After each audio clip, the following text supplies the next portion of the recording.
A young woman, Ilara, meticulously repairing a solar panel outside a rustic, fortified cabin. The sky is hazy, and strange, crystalline alien structures pulse with a dim light in the distance.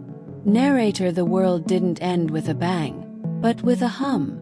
A constant low-frequency drone from the visitors we call the harvesters. They came without warning, silent monoliths that descended from the stars, draining the very energy from our atmosphere. Now 99% of humanity is gone. But for the few who remain, like my sister and me, the fight for existence is a quiet, desperate prayer. Ilara finishes her work and wipes grease from her hands. Her expression is grim. She glances at a freshly turned mound of earth near a line of trees. A grave.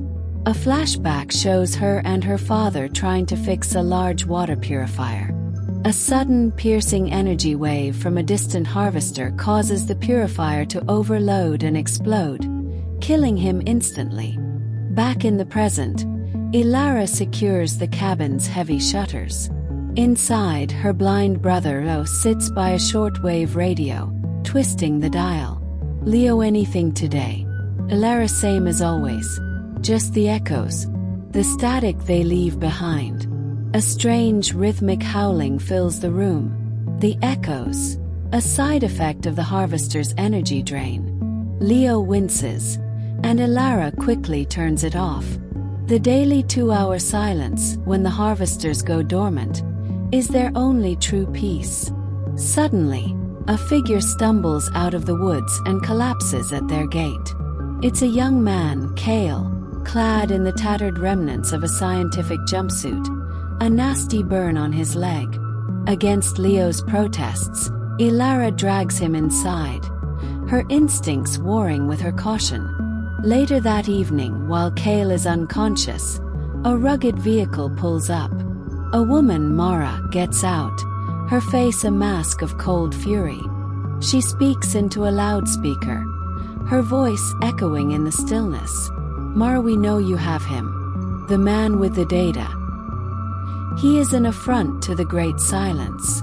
Give him to us, and we will spare your home. Defy us, and you will be silenced with him." Ilara pretends not to understand, but Mara's group begins to surround the cabin. Ilara and Leo frantically barricade the doors. Kale wakes up. Kale, they're the silent chorus. A cult that believes the harvesters are gods, cleansing the world. I was part of a research team trying to communicate with them. We discovered something. And they killed everyone for it. They're not gods. They're just feeding. He shows them a data slate filled with complex diagrams and audio recordings of the harvesters' hums. He explains the harvesters aren't mining the planet's core, but converting atmospheric energy into a solid crystalline fuel. The silence is their digestive cycle. The siege begins.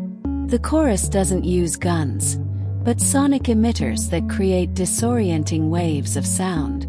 Leo, his hearing incredibly sharp, is able to pinpoint their movements through the distortions, guiding Ilara. Leo left. By the well. The sound is bending there. Ilara uses this to her advantage, setting traps and fortifying their position.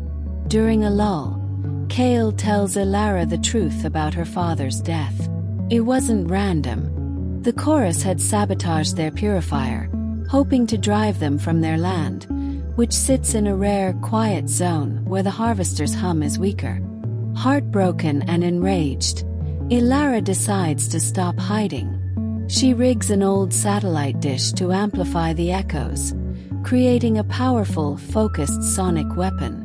As the chorus prepares for a final assault, she unleashes it. The feedback loop is deafening, shattering the chorus's equipment and sending them fleeing in agony. But the massive energy spike also attracts a harvester patrol ship. The ship descends, its searchlight sweeping the area. The chorus members, caught in the open, are instantly vaporized by a beam of light. Mara, the last one, looks up at the ship not with fear, but with ecstatic reverence, holding her arms out before she too is disintegrated. The ship turns its attention to the cabin. Elara, Leo, and Kale hold their breath. But then, as suddenly as it appeared, the ship ascends back into the sky.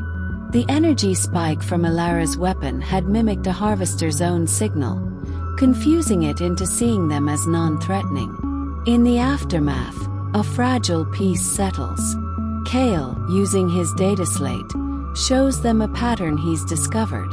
The harvesters are almost done. Their harvest cycle is nearing completion. They will leave soon. That night, Elara finds Leo sitting outside, looking towards the stars. Leo the first heard everything, about Dad. It wasn't your fault. They share a moment of quiet grief and understanding.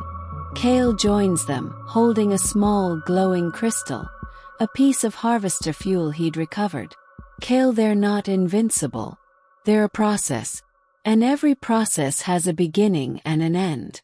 We just have to endure until it's over. Weeks later, Elara, Leo, and Kale work in their garden. The air feels clearer. The constant hum is fainter. Suddenly, a strange silence falls, deeper and more profound than their daily 2-hour respite. They look up. The crystalline structures in the sky are dissolving, ascending into the clouds like mist. The harvesters are leaving. As the last ship vanishes, a new sound fills the air, the chirping of birds unheard for years. For the first time, the world feels truly quiet. Elara looks at Kale, then at her brother, a small, hopeful smile forming on her lips. The fight for survival is over. The fight to live again is just beginning. Final shot of the three of them standing together, looking at a clear blue sky. They faced the end of their world and found that survival wasn't just about holding on to what you have, but about what you're willing to build once the silence comes. When everything is stripped away, what is the one piece of knowledge you would risk everything to protect? Let me know in the comments below. Thanks for watching.